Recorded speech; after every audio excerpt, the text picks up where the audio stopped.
ये देखिए दोस्तों, गेहूं की फसल पक चुकी है लगभग, और थोड़े दिनों में ही हार्वेस्टिंग का काम शुरू होगा। कई जगह ऑलरेडी हार्वेस्टिंग का काम शुरू हो चुका है। और इस तरफ आज क्या क्या है, पानी देखिए कितना कम हो गया है। अभी जूम करके आपको दिखाती हूँ। पहले यहाँ पे काफ़ी पानी था, अब बहुत कम रह गया है।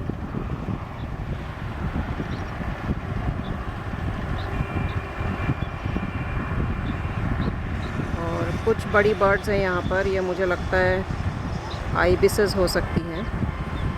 इनका बैक इस तरफ है लेकिन ब्लैक दिख रही हैं पूरी पीछे से ना, तो इसलिए मुझे लगता है कि रेड नेप्ड आइबिस होंगी शायद, क्योंकि रेड नेप्ड आइबिस की एक काफ़ी बड़ी फैमिली है इस एरिया में। इसमें 6 से 8 मेंबर्स हैं। और लैपविंग्स तो हैं ही जो हमेशा रहती हैं। स्टिल्ट्स भी हैं अभी यहाँ पर क्योंकि पानी है।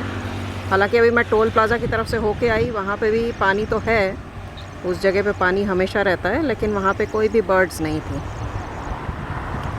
ये भी लैपविंग्स हैं। और ये एक हेरन बैठा है, ग्रे हेरन है यहाँ पर। आई थिंक आइबिस है, हाँ रेड नेप्ड आइबिस है। देखिए रेड कलर का पैच भी इसके सर पे दिख रहा है, और इसकी बीक जो कर्व्ड होती है। और ये है पेंटेड स्टॉक, ये रेस्ट कर रहा है। जैसे ये घुटने से मतलब जो हमारे कॉरेस्पॉन्डिंग जो इनका नी जॉइंट है, वहाँ से पैर मोड़ के बैठता है ये। तो अब जब ये बात आई है एनाटमी पे, तो मेरे दिमाग में काफ़ी समय से ये बात चल रही थी कि बर्ड्स के जो फ्लाइंग अडेप्टेशंस होते हैं वो क्या होते हैं, और क्यों ऐसा है कि पक्षी उड़ पाते हैं बाकी प्राणी नहीं उड़ पाते हैं। तो उसके बारे में थोड़ा सा आज डिस्कशन करती हूँ। और अच्छा हुआ ये पेंटेड स्टॉक मिल गया, इसको देखकर मुझे वो बात याद आ गई जो मैं डिस्कस करना चाहती थी। ब्लैक ड्रोंगो यहाँ पर है। तो फ्लाइंग अडेप्टेशंस की अगर हम बात करें तो कुछ अडेप्टेशंस एनाटमी में होती हैं, मतलब कि बॉडी के स्ट्रक्चर में, और कुछ अडेप्टेशन जो है वो फिजियोलॉजिकल होती है, मतलब कि जो फंक्शन है ऑर्गन्स का। तो स्ट्रक्चरल जो डिफरेंसेस होते हैं, जो ख़ास चीज़ें होती हैं बर्ड्स में, वो ये होता है कि जो इनकी हड्डियाँ हैं, जो इनकी बोन्स हैं, वो न्यूमेटाइज्ड होती हैं। न्यूमेटाइज्ड का मतलब कि बोन्स के अंदर एयर पॉकेट्स होते हैं, लेकिन इसका मतलब ये नहीं है कि वो बोन्स कमज़ोर होती हैं। उनकी डेंसिटी बरकरार रखते हुए न्यूमेटाइज्ड रहती हैं वो।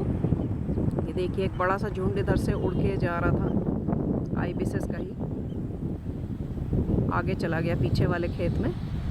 अभी भी ये पर्पल हेरन्स हैं, पर्पल हेरन्स हैं जो उड़ के गए अभी यहाँ से। थोड़ा सा आगे जाके देखती हूँ। आइबिस अभी भी यहाँ बैठा हुआ है, और मैं इधर ही हूँ अभी रिकॉर्डिंग कर रही हूँ। अगर वो पर्पल हेरन्स दिखेंगे दोबारा तो मैं दिखाऊंगी। तो मैं ये कह रही थी कि जो न्यूमेटाइजेशन होता है उसका मतलब ये है कि इनके बोन्स में एयर पॉकेट्स होते हैं, लेकिन इसका मतलब ये नहीं है कि बोन्स ब्रिटल होती हैं या कमज़ोर होती हैं, क्योंकि जब ये लैंड करते हैं या ज़मीन पर दौड़ते हैं, अगर ब्रिटल बोन्स होंगी तो बड़ी जल्दी स्ट्रेस फ्रैक्चर हो जाएंगे, उसमें टूट जाएंगी वो बोन्स। तो एयर पॉकेट्स होती हैं जिससे कि वो लाइट हो जाए, हल्के बॉडी का वेट कम हो जाए। और बॉडी का वेट कम करने का कारण यही है कि वो उड़ पाएँ। यहाँ पर देखिए आप मोर हेन्स हैं, और ये मोस्ट लाइकली जो है अपना नेस्ट बनाने के भी प्रोसेस में होंगे। ये आइबिस उड़ के जा रहा है। तो जो दूसरा अडेप्टेशन होता है न्यूमेटाइजेशन के अलावा, वो ये होता है कि जो इनकी बॉडी में जॉइंट्स हैं वो बहुत कम होते हैं। जैसे कि हमारी बॉडी में अलग अलग बोन्स के बीच में जॉइंट्स बने हुए हैं। बाकी और भी जो जानवर हैं, चाहे वो दूसरे मैमल्स हों या फिर रेप्टाइल्स हों, रेप्टाइल से ही बर्ड्स की उत्पत्ति हुई है। आर्कियोप्टेरिक्स जो डायनासोर होता था, उससे बर्ड्स की उत्पत्ति हुई है। तो उसके कंपैरिजन में या मैमल्स के कंपैरिजन में अगर देखा जाए तो बर्ड्स की बॉडी की काफ़ी सारी जॉइंट्स को हटा दिया गया है, और उनके बोन्स को आपस में जोड़ दिया गया है, फ्यूज़ कर दिया गया है। और ये भी बॉडी के वेट को कम करने में हेल्प करता है, क्योंकि हर जॉइंट को बनाने के लिए कार्टिलेजेस की ज़रूरत होती है, जॉइंट का फ्लूइड होता है, साइनोवियल मेम्ब्रेन्स होते हैं। तो ये सारी चीज़ें हैं नहीं कई जगह पर, तो इससे बॉडी का वेट काफ़ी कम हो जाता है। बी ईटर्स भी उड़ रहे हैं यहाँ पर। और ये साइड में जो इस तरह के जो घास होते हैं, इसके अंदर ही ये नेस्ट बनाते हैं मोर हेन, स्वैम्प हेन वगैरह। ये जो साइड की जो रीड्स हैं या रशेज़ हैं, इसके अंदर ये नेस्ट बनाना पसंद करते हैं। अभी कुछ दिनों में पॉन्ड हेरन भी दिखने लग जाएंगे यहाँ पर। इस समय अभी तक एक भी पॉन्ड हेरन देखा नहीं है मैंने, लेकिन समर के टाइम में बहुत सारे दिखते हैं। ये देखिए बी ईटर आगे। तो यहाँ पर आने से कभी भी डिसअपॉइंटमेंट नहीं होता, कुछ ना कुछ यहाँ पर दिख ही जाता है। आगे भी यहाँ पर मोर हेन्स घूम रही हैं। तो अपने डिस्कशन को आगे बढ़ाते हुए मैं ये बोलूँगी कि जॉइंट्स किस तरह से हटाए गए हैं। तो जैसे कि अभी मैंने पेंटेड स्टॉक का बताया कि जो हमारे कंपैरिजन में जो उसका घुटना है, ये देखिए ये पर्पल हेरन आके बैठ गया दोबारा। इसीलिए मैंने कहा था कि मैं यहीं पे रहूँगी और जब ये आएगा तो मैं आपको दिखाऊँगी।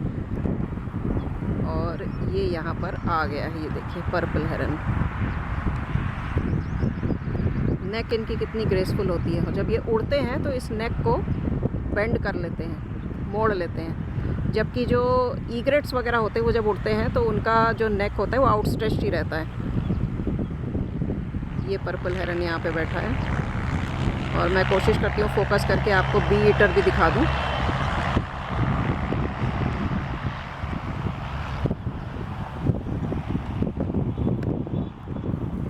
यहाँ पर है बी ईटर,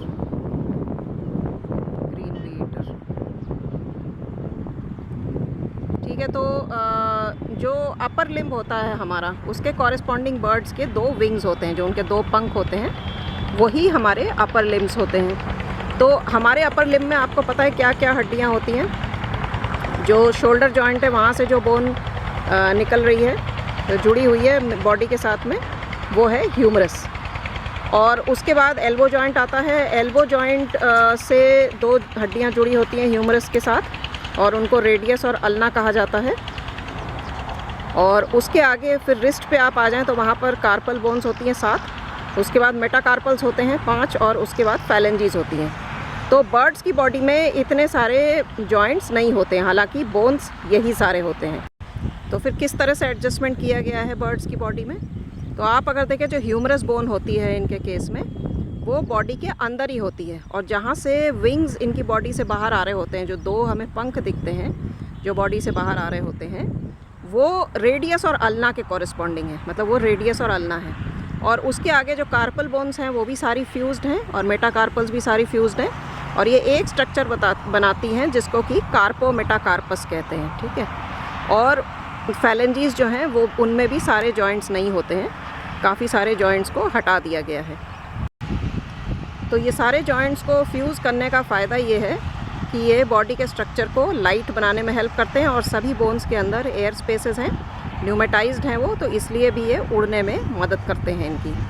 और उसके बाद ये जो फ्यूजन है आपस में बोन्स का, ये इस एरिया को भी बढ़ाता है, जिस पर कि इनके विंग फेदर्स अटैच हो सकें, क्योंकि विंग फेदर्स को स्ट्रॉन्ग होना चाहिए, क्योंकि यही उड़ने में मदद करती हैं।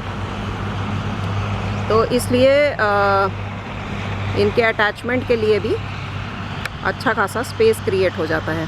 अब जो हमारी कॉलर बोन्स होती हैं, उसके कॉरेस्पॉन्डिंग इनके कॉलर बोन्स जो है वो फ्यूज्ड होते हैं, दोनों क्लेविकल्स, और उसको कहते हैं फर्क्यूला। अच्छा, बर्ड्स की जो स्टर्नम होती है, मतलब ब्रेस्ट बोन, वो भी काफ़ी प्रोमिनेंट होती है, और उसी पर मेनली जो फ्लाइट की मसल्स हैं वो सारी अटैच होती हैं, तो वो भी बड़ी इम्पॉर्टेंट है। तो ये कुछ एनाटॉमिकल फीचर्स हैं जिसकी वजह से बर्ड्स को उड़ने में मदद मिलती है। इसके अलावा जो बॉडी के अंदर के स्ट्रक्चर्स हैं, जैसे कि लंग्स, तो हमारे पास 2 लंग्स हैं, बर्ड्स के पास भी लंग्स हैं 2, लेकिन उसके अलावा उनके पास एयर सैक्स भी होती हैं। मैं यहीं पर खड़ी हूँ, लेकिन वो पर्पल हेरन कहीं पर चला गया और मुझे पता भी नहीं चला। तो जो एयर सैक्स होती हैं बर्ड्स की, उसमें से 2 ऊपर होती हैं सर्वाइकल रीजन में, और 2 एब्डोमिनल होती हैं, मतलब पीछे के हिस्से में रहती हैं। तो 4 एयर सैक्स इनके पास होते हैं लंग्स के अलावा। तो इससे क्या फ़ायदा इनको मिलता है? इससे फ़ायदा ये मिलता है कि हवा ज़्यादा देर तक बॉडी में रहता है। अब आप पूछेंगे कि ये कैसे है? तो जैसे हम एक सांस में जो हवा अंदर खींचते हैं, उसको उसी सांस में बाहर निकाल देते हैं, और ऑक्सीजन और कार्बन डाइऑक्साइड का एक्सचेंज हो जाता है एल्वियोलाई में। ये आपको पता है, बेसिक साइंस है। लेकिन बर्ड्स के केस में क्या होता है कि जब वो एक सांस अंदर लेते हैं तो वो हवा सीधा कहाँ चली जाती है, जो एब्डोमिनल एयर सैक्स हैं उसके अंदर चली जाती है पीछे। और उसके बाद ये जो हवा अभी जो सांस अंदर गई है, ये हवा तुरंत बाहर नहीं निकलती है, ये अभी अंदर रहती है अगले 2 सांसों तक। अगले 2 सांस लेने के बाद ये वाली हवा बाहर निकलेगी जो अभी अंदर गई थी। तो क्या होता है कि सबसे पहले एब्डोमिनल एयर सैक्स में जाती है, उसके बाद वो ऊपर सर्वाइकल रीजन में बने हुए एयर सैक्स में जाती है और फिर लंग्स में जाती है, एक्सचेंज होता है और फिर वो निकल जाती है। तो जब तक वो 2 बार और सांस ले चुकी होती है, तो मतलब अभी जो ब्रेथ के साथ हवा अंदर गई है वो कब बाहर निकलेगी, 2 ब्रेथ्स के बाद। तो इसका मतलब एक बार जो हवा अंदर गई है वो उसके पूरे जो वेंटिलेशन सिस्टम है उसमें 2 बार सर्कुलेट हो रही है। तो ज़्यादा ऑक्सीजन एक्सट्रैक्शन का ऑप्शन है बर्ड्स के पास, और इसकी इनको ज़रूरत भी है उड़ने के लिए। जो इनको मेटाबॉलिज्म अपना बढ़ाना पड़ता है उसमें ये एक्स्ट्रा ऑक्सीजन हेल्प करती है। जो मैंने बार हेडेड गूज वगैरह के टाइम पर भी एक्सप्लेन किया था आपको कि अडेप्टेशंस होते हैं, तो ये वाले अडेप्टेशन सभी बर्ड्स में होती हैं, सिर्फ बार हेडेड गूज में नहीं, उनमें एक्स्ट्रा अडेप्टेशंस और होते हैं। इसी फ्रेम में आपको पेंटेड स्टॉक भी दिख रहा है, ग्रे हेरन भी दिख रहा है, फुली नेट स्टॉक भी दिख रहा है, आइबिसेस भी दिख रहे हैं।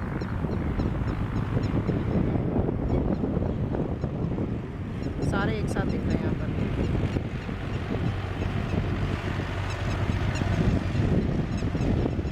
ये भी पेंटेड स्टॉक ही है।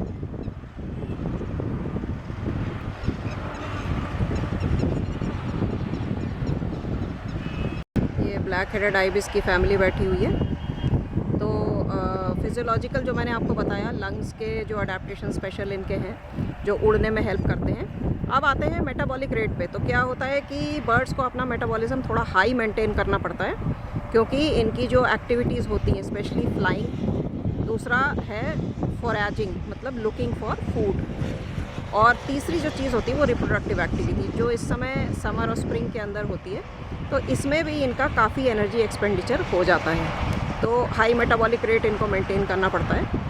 लेकिन जब आपका मेटाबॉलिज्म हाई होता है तो हीट प्रोडक्शन भी ज़्यादा होता है। तो जो बर्ड्स गर्म एरियाज़ में रहती हैं, जैसे अभी प्लेन्स में गर्मी पड़ रही है, तो ये अपना बॉडी टेम्परेचर कैसे कंट्रोल करें, तो ये क्या करते हैं कि सुबह और शाम को निकलते हैं मेनली अपनी एक्टिविटीज़ के लिए। दोपहर के टाइम जिस समय सबसे ज़्यादा गर्मी होती है, ये अपना छुपे रहते हैं, फोलिएज में, शेड में कहीं ना कहीं रहते हैं। उसके अलावा और कई तरीके होते हैं, जैसे जो बर्ड्स का मैंने बताया मेनली उनके लिम्स का मॉडिफिकेशन बताया। इनके हेड में जो क्रेनियम है उसकी भी बोन्स काफ़ी ज़्यादा फ्यूज्ड होती हैं, और जो इनकी बीक है जो कि हमारे जॉज़ के साथ कॉरेस्पॉन्ड करती है, इसमें सिर्फ जो लोअर बीक है वो मोबाइल है और जो अपर बीक है वो फिक्स्ड होती है। तो ये अपना मुंह खोल के भी हीट लॉस करते हैं गर्मी के टाइम में। उसके बाद एक फिनोमिना होता है गूलर फ्लटर, ये मैंने पहले भी मेंशन किया था कॉर्मोरेंट के वीडियो के साथ में। गूलर फ्लटर में ये अपनी मुंह खोल के और नेक की मसल्स को मूव करते हैं बड़ी फास्ट रेट से, उससे भी हीट लॉस होता है, एवेपोरेशन होता है और हीट लॉस होता है। और इसके अलावा जो बर्ड्स का जो स्पाइन होता है, जो स्पाइन में जो वर्टिब्री होती हैं, उनके भी हमारे से काफ़ी ज़्यादा डिफरेंस है। स्पेशली जो बर्ड्स अपने नेक को बहुत ज़्यादा मूव कर सकते हैं, जैसे आउल्स हैं, वो अपने नेक को करीब करीब 270 डिग्री तक मूव कर सकते हैं। तो ये जो एबिलिटी है वो इसलिए है क्योंकि इनके जो सर्वाइकल रीजन है उसमें नंबर ऑफ वर्टिब्री ज़्यादा हैं। जैसे हमारे सर्वाइकल रीजन में 7 वर्टिब्री होते हैं, तो उल्लू का अगर आप देखें तो 14 सर्वाइकल वर्टिब्री होते हैं। तो इनकी नेक की मोबिलिटी बहुत ज़्यादा होती है। लेकिन जो बाकी वर्टिब्री हैं, जैसे थोरैसिक और लंबर रीजन के वर्टिब्री आपस में फ्यूज्ड होते हैं, और इसी तरह से सेक्रल वर्टिब्री, कॉक्सीजियल, ये भी आपस में फ्यूज्ड होते हैं। तो बहुत सारे जॉइंट्स इनकी बॉडी से हटा दिए हैं भगवान ने, जिनकी कि इनको ज़रूरत नहीं है। बोन्स सारी हैं लेकिन वो आपस में फ्यूज्ड हैं। जिसको बड़ा करना है, जिस बोन को, उसको बड़ा कर दिया है जिससे कि उस पर विंग्स के अटैचमेंट की जगह मिले। बाकी उनमें एयर पॉकेट्स बना दिए हैं जिससे कि बॉडी हल्की हो जाए और उनको उड़ने में कोई तकलीफ़ ना हो। तो आप देखिए किस तरह से क्रिएशन है गॉड का एक, जो कि इतना वंडरफुल है, जिसकी वजह से ये पक्षी उड़ सकते हैं।